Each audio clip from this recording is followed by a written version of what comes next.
Hi, how are you? I hope you're doing well. In this video, I'm gonna tell you something about React hooks and how can we add it and use them in our project. Hooks were added to React in version 16.8. Hooks allow function component to have access to state and other React features. Because of this, class components are generally no longer needed. Although hooks generally replace class components, there are no plans to remove class from React. What is a hook? Hooks allow us to hook into React features such as state and lifecycle method. And generally, there are three rules for hooks. Hooks can only be called inside React function component, and also hooks can only be called at the top of level of component, and hooks can't be conditional. Now it's time to go to the VS Code and show you how can we use it in our project. To use the useState hook, we first need to import it into our component. For this, I copy and pasted import useState from React here, and after that it's time to define how can we define our state here. As you can see, we use useState here and put it empty default value, and in the bracket we have two items. The first item is the state of useState. State are our component, and the second item is setColor, that is a function to change the value of this state. Now it's time to show you how can we use our state in our component. For this, as you can see here, we have a h1 tag, and inside the h1 we have color state here. If I save it and go to the browser, you can see that my favorite color is empty. The value of our state is empty. Because of this, the default value is empty, and now I can give it a value, and if I come back to the browser, yes, awesome, you can see that we have it here, the value of our state. Now it's time to change the value of color, and what we need to do is write a button here. With clicking the button, we change the value of our state to blue. Okay, save it and go to the browser, and if I click here, you can see that the value of our state changed to the blue. And also you can have multiple state in your component. For example, we have another state here, and if I imagine that we have a t tag here,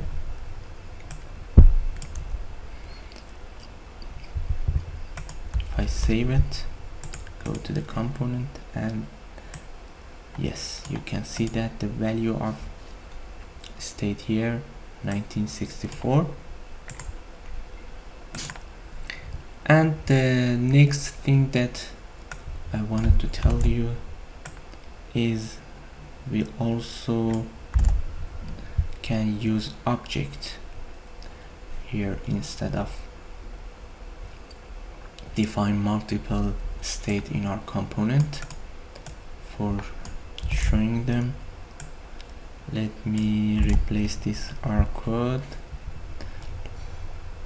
As you can see here, brand, model, year, color are in the object, and we can use it in our component for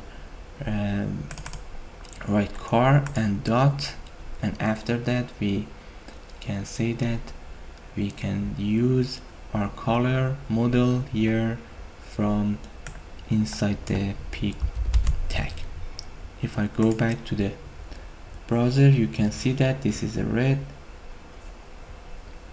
and my brand is my form. Okay, the last thing that I wanted to tell you about useState is how can we update an object in useState. Okay, what we need to do is follow this structure. This is a function, and inside the function we use set car for updating the state. The previous state is the current value of our state, and what we need to do, we use a spread operator here for holding the other value of our state, and after that we just change the value of color. Okay, and for this we have to have a button here to call this function. After that, if I save it and go to the browser, if I click the button here, we can see that the value of state is updated. The other use hook is useEffect. useEffect hook allow you to perform side effects in your components. Some example of side effects are fetching data, directly updating the DOM, and timers. useEffect accepts two arguments. The second argument is optional. Here I'm going to show you how the useEffect works. For this, we have a timer example with using useEffect and useState. Okay, as I said, you can see here the useEffect have two arguments. The first argument is a function, and the second argument is a dependency that I will tell you something about it after this example.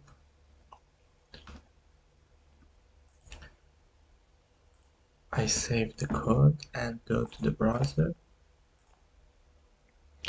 and you can see here the timer is running with using useEffect. Okay, we have a function to update the value of a state here, and with every 1 second our state is updated and we can see it in the browser. As a React developer, you should know that useEffect runs on every render. This means that when the code changes, a render happens. We have a count here, which then triggers another effect. This is not what we want. There are several ways to control when side effects run. We should always include the second parameter, which accepts an array. We can optionally pass dependencies to useEffect in this array. And as you can see here, I put empty bracket here to show you what we wanted to say about the dependencies. Okay, and we also, you can put a value or a state here. Every time the value changes, the useEffect executes. The other thing that is important here, and I'm going to tell you something about it, is effect cleanup. Some effects require cleanup to reduce memory leaks, timeouts, subscriptions, event listener, and other effects that are no longer needed should be disposed. We do this by including a return function at the end of the useEffect hook. Let me show you something in the browser. If I reload the page, you can see that we render 2 times. Okay, this is because of React strict mode in the main section. And for prevent this, we can use the return in the end of the useEffect. If I save the file and go to the browser and reload the page, you can see that we just reload the component once. That was all about useState and useEffect.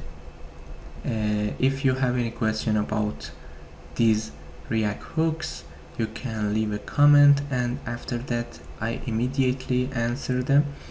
Thank you very much for your time and watching this video. Until next video, bye bye.